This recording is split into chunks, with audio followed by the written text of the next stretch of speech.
करुणा मुंडेंना मोठा दिलासा देण्यात आलाय। करुणा मुंडेंच्या बाजूने कोर्टानं निकाल दिला।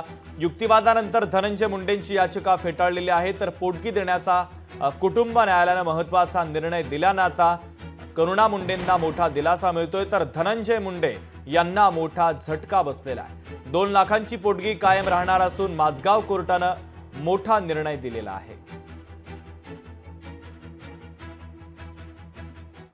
काय आता ते हास्यास्पद आहे। कोर्टात केलेलं त्यांच्या वकिलांचा आर्ग्युमेंट, पोरं माझी पण बायको माझी नाही, म्हणजे शेती माझी नाही पण शेतीतला पीक माझा आहे, वारी शहाण्या, म्हणजे हे काय चाललं आहे? अरे स्त्रींचा अपमान पदोपदी करायचा, वापर करायचा आणि तिच्या यशाशी खेळायचा आणि परत पुन्हा वर नाक करून सांगायचं, हे महाराष्ट्राच्या संस्कृतीमध्ये बसत नाही। आणि आज जो केलेला आरोप अत्यंत गंभीर आहे करुणा मुंडेंनी केलेला।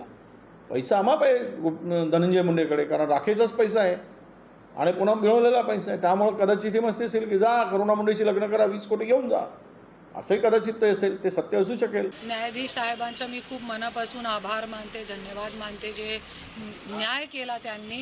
आणि आज ही महिलांच्यासाठी खूप मोठी गोष्ट आहे आणि जे अन्याय अत्याचारग्रस्त महिला आहे, ज्यांच्यावरती कोणी आमदार असू द्या, खासदार असू द्या, CM असू द्या, PM असू द्या, कोणी पण असू द्या, जरी तुमच्यावरती अन्याय झालेला आहे तर तुम्ही लढा।